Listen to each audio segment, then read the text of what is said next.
Ontem eu tava esquiando aqui nos Estados Unidos, a gente tá no inverno e um momento muito bom pra ficar em casa sem fazer nada. Aí eu caí, machuquei minha perna, torci o joelho e o tornozelo. Graças a Deus não foi nada demais, mas olha que interessante, foi na mesma montanha que 10 anos atrás eu tinha quebrado o braço. Talvez não seja tão bom assim nesse esporte, mas pelo menos é interessante, eu me divirto. É uma adrenalina bem da hora. Melhor que ficar em casa sem fazer nada. Mas o motivo principal de eu ter feito esse vídeo é que ele me fez pensar, por mais que a gente já tenha passado por uma experiência ruim, a gente ainda pode passar por outras. E mesmo eu sabendo o que eu estava fazendo, eu sei andar de snowboard relativamente bem, mesmo a gente tendo conhecimento sobre o que a gente vai fazer, a gente ainda pode errar e se dar muito mal. Isso me fez pensar também em algumas estratégias que a gente pode ter na nossa vida para conseguir nos proteger e evitar riscos que podem ser grandes demais e tirar a gente do jogo, fazer a gente perder tudo, tanto na vida quanto nos investimentos, né? É sobre isso que a gente vai falar nesse vídeo. Antes da gente desenrolar bem esses tópicos, já deixa o seu like, que ajuda muito o YouTube a mostrar para mais pessoas que esse vídeo é bom e que dá para aprender alguma coisa. E também se inscreva no canal, que toda semana tem vídeo novo das reflexões que eu tenho da vida, como investir da melhor maneira possível o seu patrimônio e documentar também a minha jornada nesse mundo e o que eu tenho aprendido da vida, beleza? Então, bora lá. Como eu falei, não foi a primeira vez que eu esquiei. Eu já tenho feito isso há alguns anos. A primeira vez que eu andei de snowboard foi em 2014 e, curiosamente, eu já tinha um certo conhecimento andando de skate, sempre foi uma coisa que eu gostei muito. E, curiosamente, na primeira vez que eu andei de snowboard, na montanha Camelback, eu tava indo muito bem, tinha descido algumas pistas na montanha, tava indo bem, beleza? E aí, do nada, com um errinho besta, eu caí, quebrei o meu braço, tive que ir pro hospital. E para quem já veio aqui nos Estados Unidos ou mora aqui, sabe o tanto que é caro você se acidentar aqui nesse país. Uma simples passada no médico, se você tá com uma dor de cabeça, tá gripado, pode custar literalmente milhares de dólares.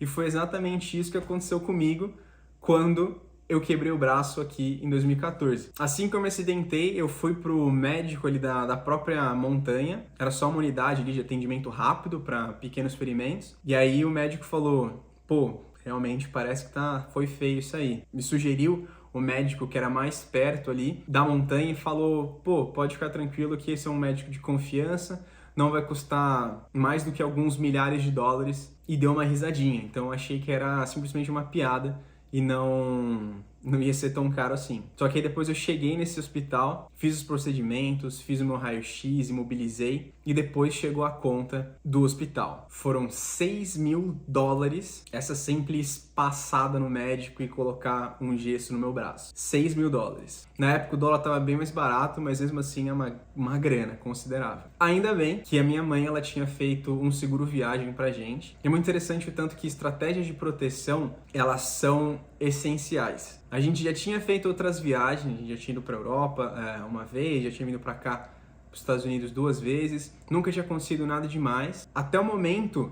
em que você precisa utilizar o seu seguro, você acha que é simplesmente você jogar dinheiro fora. Mas aí quando você de fato tem que usar, você fica muito grato por ter feito isso antes. Porque imagina, você simplesmente passar no médico, fazer um gesso, custar 6 mil dólares, enquanto no Brasil é uma coisa que qualquer postinho que você for consegue fazer um gesso de graça. Então, isso me fez lembrar o tanto que é importante você ter estratégias de proteção e que as coisas elas vão dar errado em algum momento ou outro. Então, com isso, lembrei de 2 coisas que são essenciais, que é a reserva de emergência, que é uma grana que ela vai ser utilizada quando as coisas derem errado, que normalmente elas vão dar em algum momento.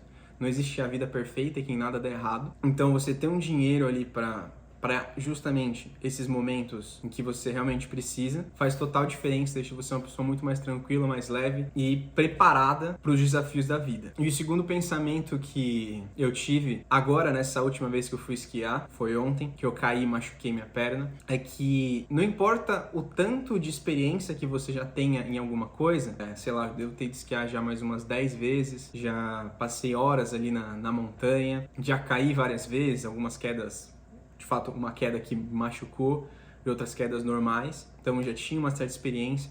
Não importa o tanto de experiência que você tenha, você ainda pode cair e se machucar. E a mesma coisa pode acontecer nos investimentos. Não importa o tanto que você sabe fazer uma certa coisa, ainda pode dar errado. Então, por mais que você entenda do mercado, entenda dos riscos de um país, dos riscos de um investimento, ainda assim as coisas podem ir diferentes do que você imagina. Então é por isso que é muito interessante você não se colocar a todo momento nessas posições, nas posições em que você pode perder mais do que você ganha, nas posições justamente de risco maior. Como, por exemplo, não é só porque eu acredito que os Estados Unidos agora é um lugar mais interessante para investir do que o Brasil, que eu preciso entrar vendido no Brasil, apostar na queda das ações do Brasil, da economia brasileira, e colocar tudo aqui.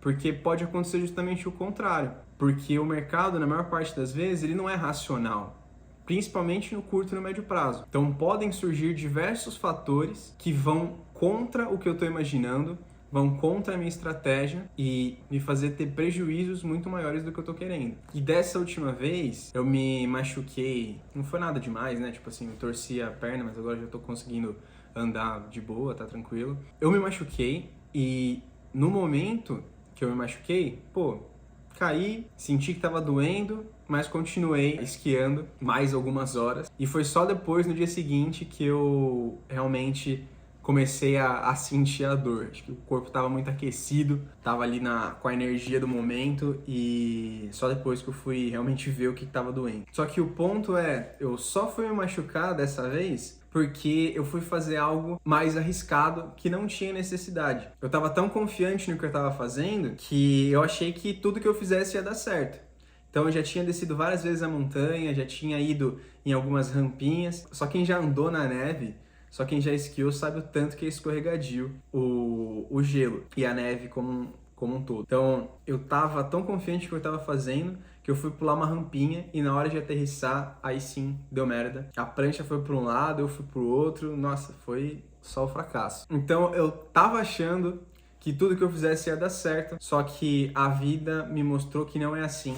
E o mesmo acontece no mercado. Não é só porque você comprou uma ação que ela vai subir, não é só porque você comprou Bitcoin que ele vai subir. E como um todo, a vida ela não te deve nada. Ninguém te deve nada, ninguém tem nenhuma obrigação com você. Quando você vai investir, existem diversos riscos. Não é só porque você comprou uma coisa que ela vai subir, que você vai ganhar dinheiro. Então, isso serve também para mostrar que as coisas podem dar errado e que a gente tem que estar preparado para lidar com elas. Normalmente eu consigo prever bem os riscos. Eu não, por exemplo, quando eu estava esquiando, eu não fazia nenhuma loucura. Tanto é que eu fui só nas rampinhas menores. Existem, aquelas rampas absurdas ali do pessoal que já é profissional no esqui. Eu só fiquei nas bem de intermediário, mas mesmo assim já foi o suficiente. Então, a mesma coisa a gente tem que fazer com os nossos investimentos. Existem muitas oportunidades no mercado, nem todas as oportunidades elas são para você. E uma coisa que eu aprendi no passado, que mudou muito a maneira com que eu invisto, é o seguinte: não fazer nada também é fazer alguma coisa. Então, simplesmente o fato de você não estar comprando e vendendo um monte de ação, entrando e saindo de posição a todo momento, fazendo altas mudanças na sua carteira, também é você fazer alguma coisa.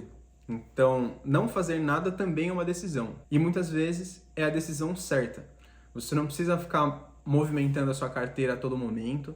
Muitas vezes é melhor você simplesmente comprar uma boa ação e deixar ela pelo máximo de tempo que você puder. A mesma coisa para fundos imobiliários, Bitcoin. Se você olha na janela de longo prazo, ali de 3, 5, 10 anos, é onde estão os maiores ganhos na maior parte dos ativos. E se você compra uma coisa e vende daqui a 3 meses ganhando 10%, beleza. Mas a chance de você comprar algo hoje e vender daqui a 5 anos com 500% de lucro é muito maior. Mas é algo que tem acontecido rotineiramente comigo, de ter esses tipos de lucro nas operações que eu faço, simplesmente porque eu compro bons ativos e seguro por um longo prazo. Então, lembre-se disso. Não fazer nada também é fazer alguma coisa, e muitas vezes é a melhor decisão que você pode fazer, tá bom? Esses foram os ensinamentos que eu tinha para o vídeo de hoje. Espero que vocês tenham gostado. Não se esqueçam de me seguir no Instagram, @emvistacomandré. Deixar o seu like nesse vídeo caso você não tenha feito ainda e se inscrever no canal. Muito obrigado pelo seu tempo, pela sua paciência e nos vemos no próximo vídeo. Falou!